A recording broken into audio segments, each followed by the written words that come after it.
You're listening to Bridge the Gap Season 4, a podcast dedicated to inform, educate, and influence the future of housing and services for seniors.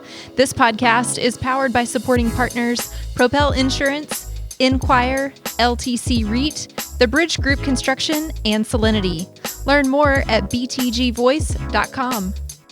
Welcome to Bridge the Gap Podcast, a senior living podcast with Josh and Lucas, an exciting topic and guest on our show today. We want to welcome a good friend of ours, Torey Riso. He's the managing director and the leader of the healthcare real estate, seniors housing, and long-term care at Huron Consulting. Welcome to the show.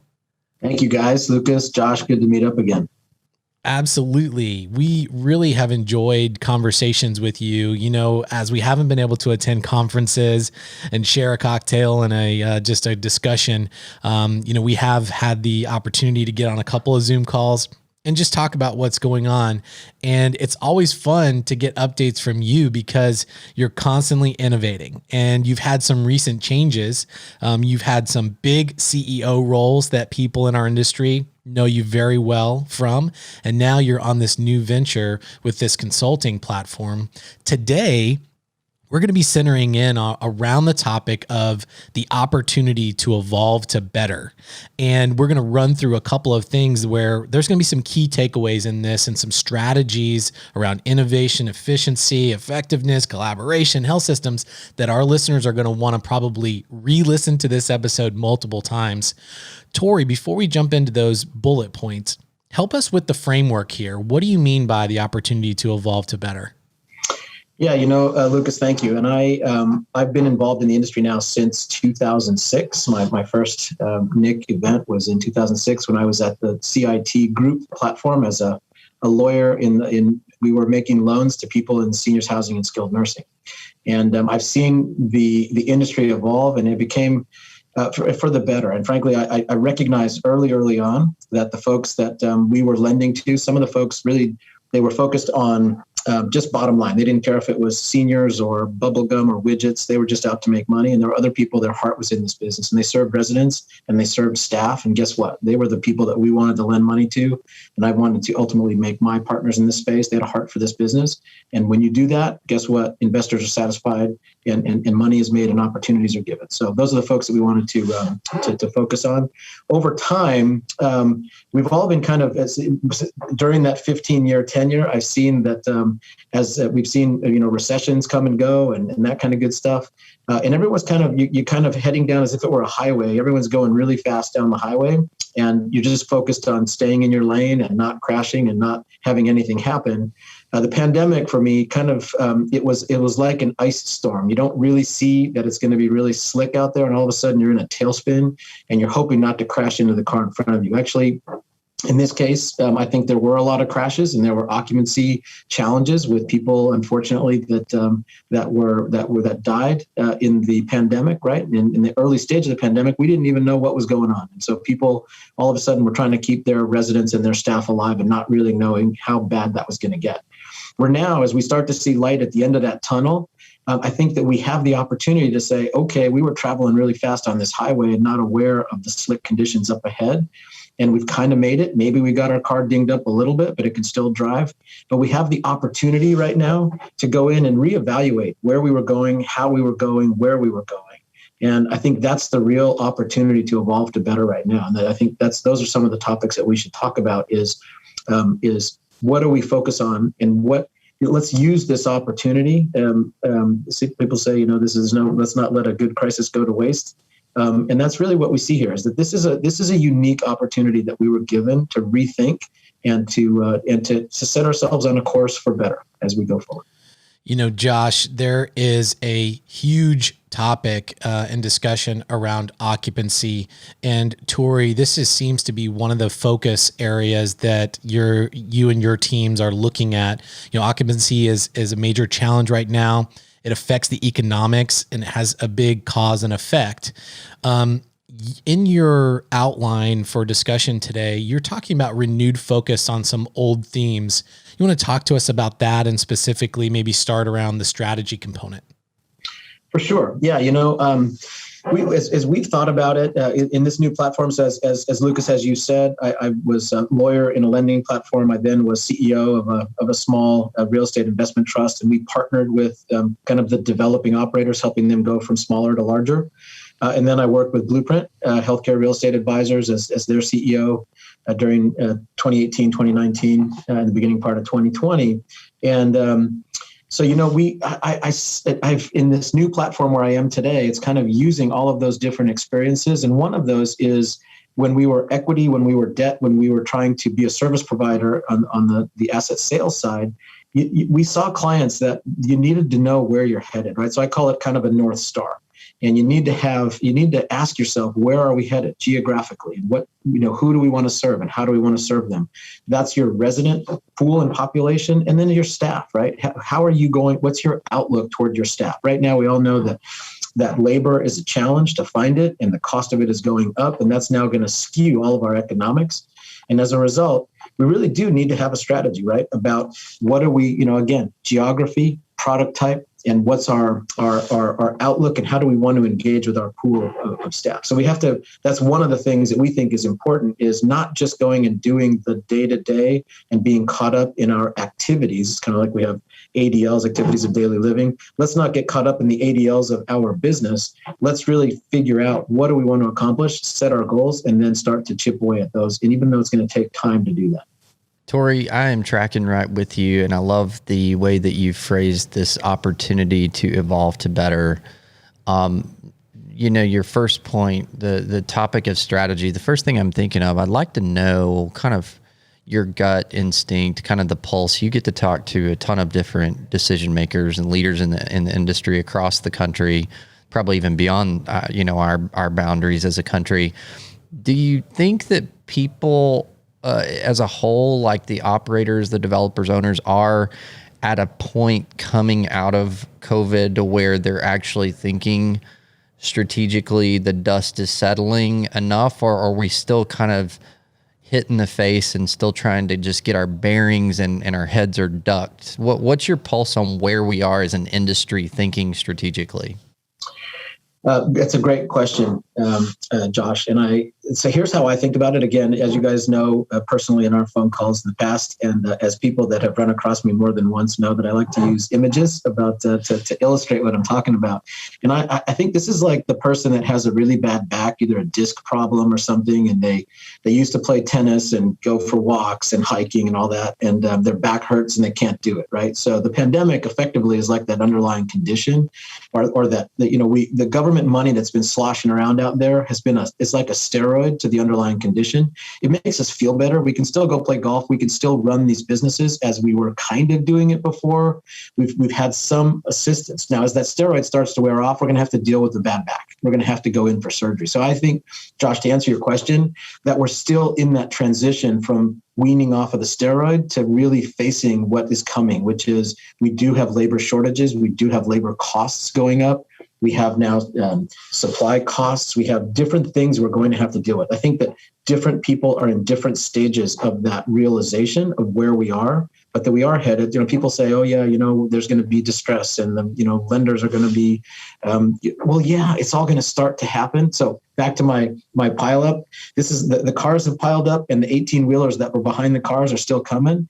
And whether those 18-wheelers can avoid the cars and we avoid some of the ugliness, I think that's where we have the opportunity, is to get those cars off the road by rethinking what we're doing. So I think people are in different, to answer your question more directly, I think people are in different stages of that process of realizing that we may get close to something like that, but it's still going to be a bit choppy as we head through it and get to that final resolution point. We're not there yet.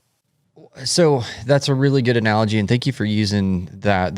I talk and understand in story form, so that helps me a lot, and I'm sure it helps our listeners.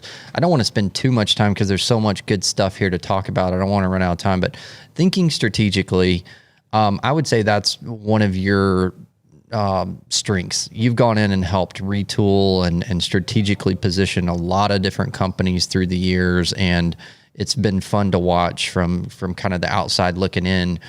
I have found when I have dabbled in that arena of going into whether it's at the community level or really any team, and trying to get people to think strategically sometimes is a bit of a challenge, especially when people are still kind of licking their wounds a little bit. Can you give some practical takeaways, or maybe one starting point for that leader that's listening, that's trying to get their team on the bandwagon of thinking kind of holistically, strategically? What would be some advice to them? For sure. So I've always, like I said a moment ago, I said I recognized the people and wanted to work with as partners and serve them, the people that had a heart for this business, right? And so they should be asking themselves being innovative about what has to change, where is this going, whether they like it or not. And that is, I think that, we've all known for the long time that technology is a place where we have to head, right? So I was talking with an equity provider, private equity group, a head of a private equity group not long ago, and they were talking about technology and harnessing data and analytics, right? And so he said, I was talking to one of my operators not long ago, and the person said, I get it. Just tell me what you want to know from the data, and I'll go talk to my data person, and they'll just, print it out and send you a file. That's not, and the person said, they missed the whole point, right? The point was, you can't go backward looking only. You have to use what your historical, financial, clinical, physical plant information. And if you don't have that infrastructure in place today, it's not something that you could probably afford all at once to change everything tomorrow, but you need to have a plan about how do we make these platforms run more efficiently and effectively using the historical, financial, clinical, and physical plant data to drive our decision-making into the future, right? It's not just a looking back, but it should be utilizing that stuff today to be able to guide business decisions today, right? Have you found in looking at organizational landscapes and organizational charts that under kind of the stereotypical fabric of most of our operating organizations, that they have leadership in place with the skill set to examine and be in a position where they have someone on the team that has the skill set of looking at something like technology and be forward looking on that? Or are we even a little bit behind the times as far as our organizational charts? It's again, a great question and a great lead into the way that I view it. And it almost looks like we prepared this, even though we didn't. This really is an organic conversation that's happening. But I agree, Josh, that the people that I've worked with in the space and what I call the developing operator, right? Whether it's going from 0 to 5 to 15 to 25 to 50 communities, there's an evolution and an arc there, right? And so where sometimes in the early part of that arc and evolution, you don't have the people. It's not that you don't want the people, and it's not that you don't have people maybe that are there, but people are stretched thin. Can you access the infrastructure, expertise that you need to ask those questions and get them answered? And I think sometimes the answer is when you get to scale, whatever that is, whether that's 15 communities, 20 communities, you get to scale and you say, I now have sufficient cash flow from operations to afford the people that I need to look at this and that and the other thing, right? Until you get there, this is, again, my other analogy is like trying to, everyone in a neighborhood trying to build a state-of-the-art gym in their basement, right? We should probably be thinking about joining Equinox we all can use the state-of-the-art equipment. We can all then, as an extra, hire a personal trainer, a nutritionist, a spa person. We can do that as an extra, but having access to the necessary tools, if we say we want to get into shape, if we want to run our communities as a state-of-the-art proposition, we should probably join up with, and that's one of the things that I see as efficiency and effectiveness, is how do we take the pieces that are more fungible and the cost can be spread across a number of platforms, right? As opposed to everyone doing it and addressing it in their own way. So I think, to your point, Josh, if we can utilize one person to think through this for the type of client, the type of developing operator, we might not, each of us have to go out and incur the cost of that specific person. So if we have somebody that's expert in technology and says, this is how we utilize data and analytics to then run the platform, and then guess what? That's going to make that operating group much more attractive to equity and to debt, because they're able to to harvest their information, it's reliable and it's timely, right? So having somebody think about how do you do that? It might not be somebody on your staff today, but should you be thinking, where can I find that person to help me with, they've already thought through it and spent a lot of time doing it? The answer to that is yes, absolutely. So whether it's on the team or it's something the team can access in a way that's economical, that's exactly what I'm trying to build right now, is how do you access those people in an economic way that doesn't give you a competitive disadvantage. Okay.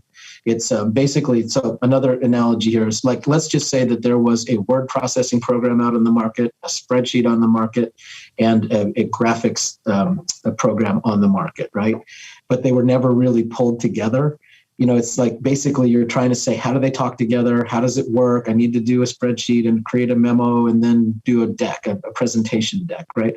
Well, guess what? It's basically creating the Microsoft Office suite where they all are designed to work together.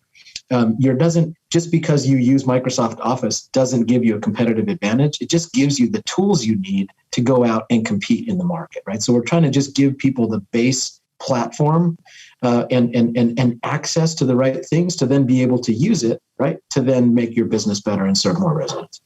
Oh, I love that. So Lucas, I'm going to continue to just geek out here for a little while with Torey. So you're going to have to just like butt in the conversation whenever you want, because this is like I'm getting into a little bit of operator mode here.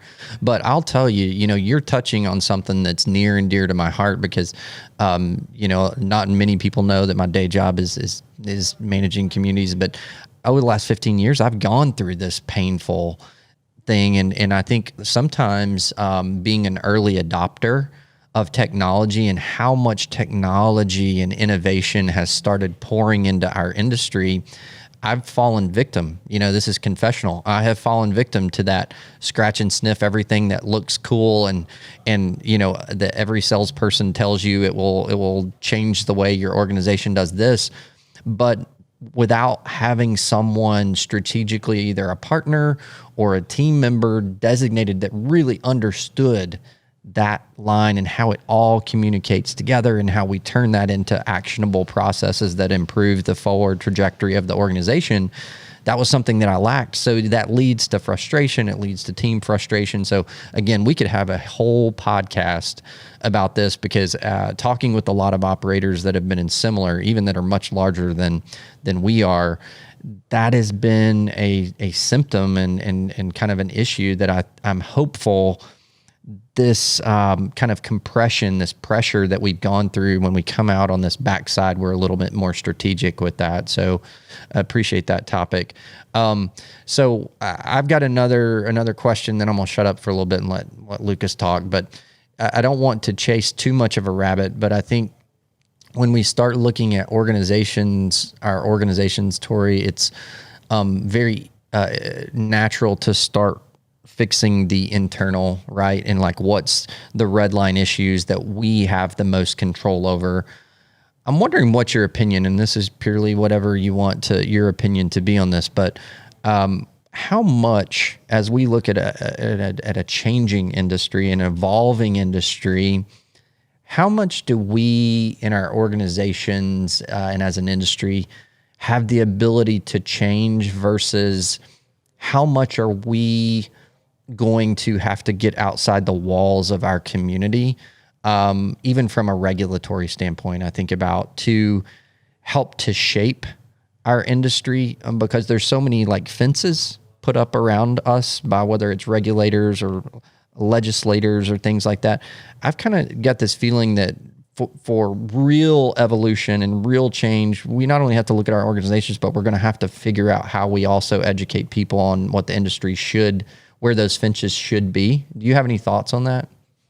I do. High level thought, which is one of the best ways to figure out where the direction we should head is going to be based once again on the data, right? It's going to be basically who are we serving? How are we serving them? What are we doing for them? What does that look like, right? And to the extent that we have the right answers and can be in closer to real time aware of what's happening, that's going to help guide those conversations with regulators and legislators and so on. I mean, oftentimes what we see is there's a problem. We think back to the storm that happened in Florida a few years back, where all of a sudden, the people died because there was lack of air conditioning, and then the regulators show up and say everyone needs to have generators tomorrow. And it just made no sense in a lot of instances, right? So I say that to say that it's a reaction as opposed to reactive process as opposed to proactive. And so I think we need to be proactive by saying, what do we have? Where do we want to go? How do we serve our residents? And if our hearts are right, I mean, I by no stretch of the imagination do I downplay the economics of this. There are investors, there are economic forces that we need to do this to be able to. I always say, when I was a young lawyer and I interviewed in a law firm, I realized that there was the business of law and the practice of law, right? The practice of law, we all want to do fun, interesting, cutting edge things, but you have to do it in a way where you make enough money to do that, right? And so in this business too, it is a business. We do need to be cognizant of the fact that we're going to take money from investors and they need to get a reasonable return. And we do have lenders and we need to pay them interest. And then guess what? There is an element that we can make a profit, right? So we need to, as we're addressing all of those things, I do think that we need to have the information necessary to be able to respond in a proactive way to legislators and so on, and to regulators, right? And this is how we are going to. So sometimes that's going to be courageous. Sometimes people are like, I'm just going to keep my mouth shut and not say anything and hope they don't come asking me questions, right? Well, sometimes we need to go out and say, hey, look, if you're not asking these questions, here's what you should be asking about, right? Here's what we should be doing. And if we do this, and this, we're going to be serving residents and be staying out of trouble and come regulate me. That's fine. We're going to do this in a way that takes care of people in the right way. So I think that, yes, it is something that we need to be proactive about and to be courageous about. A lot of times people don't have the courage to go take steps that might be innovative.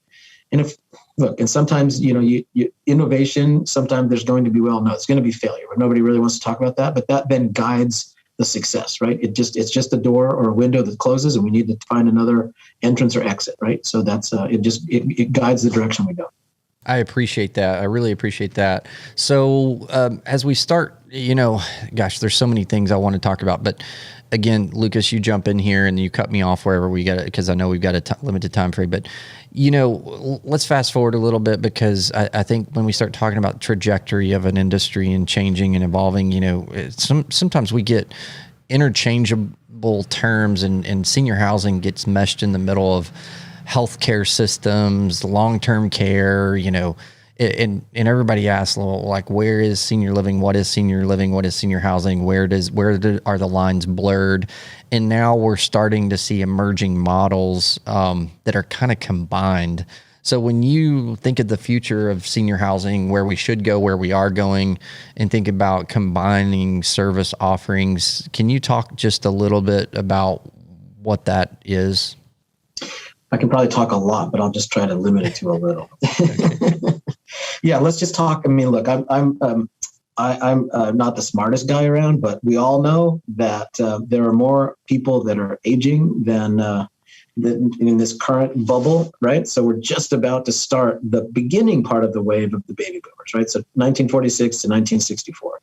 Those boomers are not yet at the age where we need to start thinking that they're even, they're starting now to consider going into what we would call seniors housing, right? So independent and assisted and memory care, right? And if they have an issue, then into the long-term care, so skilled nursing and whatever else there might be there, right? So as the numbers of people start to go up, the reality is, and our health system, we all know, is expensive, right? It might not even be great, but it's expensive. And so how do we deal with this bigger number of people? Well, I think the best way to think about it is we need to get people where they need to go at the best, in the most appropriate setting, right? So not everyone needs to be in a hospital, right? So the people that need to be in hospital in the acute care setting that is very expensive with the best care, they should be there, absolutely.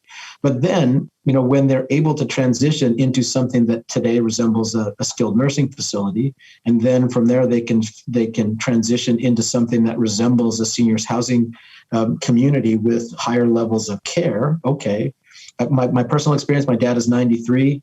He went into the hospital for 5 days and they said, you need to go to a skilled nursing facility. He said, no, I'm not doing that. He's back in his assisted living with highest level of care, and with some assistance from hospice and so on. It's so he's in a place where he can best be served for his current needs.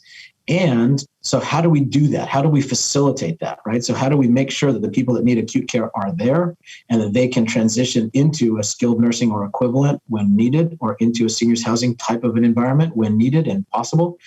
I think a lot of that is making sure that the information, again, it comes back to data analytics and the flow of electronic information to be able to follow that person. Right now, typically what we see is the hospitals and health systems have a certain way of handling electronic medical records, which is not compatible with skilled nursing and not compatible with seniors housing. Guess what? We need to fix that. We need to have some, and it's going to be, and the way that I view it, Josh, is that it's not just going to be because someone says, I'm an innovative thinker, so I'm going to go spend money to go do it, right? They're going to say, I'm a competitive person that wants to keep my kids fed and allow them to go to college. How do I best do that? Well, guess what? Learn how to play with the hospital so you can be the off-taker for their people as they go into skilled, as they go into seniors, and can go back the other direction. You need to be in a platform where that information can flow easily and freely. Today, it doesn't. And so that for me is not just a question of I'm innovative and want to do it because it's cool to be the IT person. It's you want to preserve your competitive advantage, figure out how you invest in that. And, this is basically, we're working off of fax machines, and faxes are going to go out of, how do you transition to PDF, right? Because everything now functions on PDF. Forget about faxes and FedEx, right? When I was a young lawyer, everything went out by FedEx and faxes. Today, it doesn't exist. I mean, FedEx does to a certain extent, but everything's done by internet, right? But digital transmission of documentations. You close deals now, no one ever gets together. So how do we do that? How do we transition and say we know we need to get to a place where there can be a much more closer to seamless flow of information between acute care, between skilled, between seniors housing. That is the future. It has to be the future, just from a pure economic perspective, societal economics. It has to be. We have to solve that problem.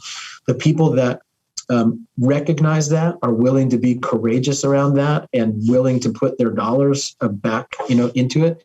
And what I'm trying to do is to create a platform that can assist with that by saying, let's be a collective here, right? That doesn't make us all competitors, but there are certain aspects like a republic, right? An economic federation where we can all join for the benefit. It's like the NFL, right? They have rules. They compete against each other. They all want to win at the end of the day, but they come together to make that organization better and to run efficiently, right? We need to do the same thing in seniors housing.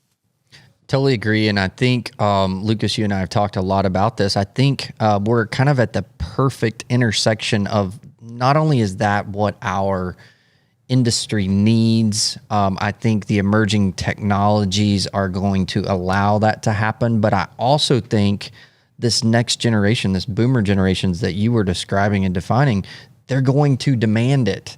And, I think for the first time in my career of almost 17 years of senior housing, senior housing is not even what it used to be 15 years ago. It's changed a couple of times.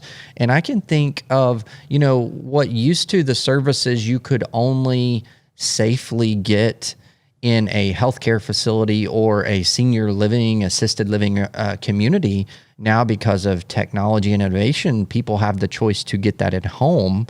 And I think rather than being resistant to that as senior living providers, if we will embrace that and become part of that system, it actually helps everyone. Because quite honestly, with the capture rate that we of age income qualified people do a pretty poor job of capturing all those people in the U.S. and in our small little industry, there is more than enough age income qualified people for us to be able to have many more beds filled than even are out there right now if we do a good job at that. So, Lucas, man, you've just been like patiently waiting. What are you wanting to get in on here? Well, I don't know about the listeners, but this feels like watching a great movie where at the end you just have this feeling like there's going to be a part 2. And so I am really looking forward to that because, Torey, you're on fire with this. We're drinking from a fire hose on this in the best way possible. And so I would love to have you back on, Torey, to go into more detail on this last section of our conversation. I think that would be a great part 2. It would be my pleasure. And frankly, I know that many people are watching this, and the folks out there that take away from this part 1 of the movie, and we, stay tuned for episode 2. Look, people can jump ahead. I am looking for people that want to be early adopters and innovators and say, you know what, I don't know what it is, but let's talk about it. And you have, a platform and smart people around you to help do something and think through stuff.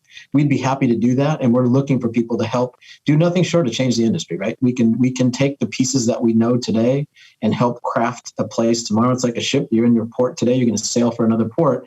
You may get blown off course by a storm. You may choose to go to a different port when you're halfway there, right? But you need to have a direction, right? And I say, this is a direction, and happy to speak with people and to continue to share ideas in episode 2, if that's what you guys would love to do. I'd love to come back and talk to you more about specifics. But I think they're finding that, and to go back to your point, Josh, how do we do it? I think it's that mix of having an innovative mindset and actually a lot of courage to go out and jump out and be one of the early people to say, I might be wrong, but I'm going to remain competitive. And if I'm wrong, I better do it and get it out of the way quickly so that I can be right and continue to serve people and create opportunity for myself and others. With challenges comes amazing opportunities, and we appreciate you, head on approaching that and addressing that, Torey. Great conversation, a lot of value out of this episode. Josh, I can't wait to see all of the content that we are able to clip out of this to bring back to our audience. So let's continue the conversation on social media. The best place to do that is btgvoice.com. You can get the transcript of this episode. You can connect with Torey and his team. Also, we'll put this in the show notes to connect with Torey. I would say ping him on LinkedIn, and then we'll make sure that all of their information is there to reach out and continue this great conversation. Thanks for your time, Torey, and thanks for everyone for listening to another great episode of Bridge the Gap. Thanks for listening to Bridge the Gap podcast with hosts Josh Crisp and Lucas McCurdy. If you were informed, educated, or influenced by this episode, we want to know. Leave a comment on social media or contact us in the show notes. Powered by supporting partners, Propel Insurance, Enquire, LTC REIT, The Bridge Group Construction, and Solinity. Learn more at btgvoice.com.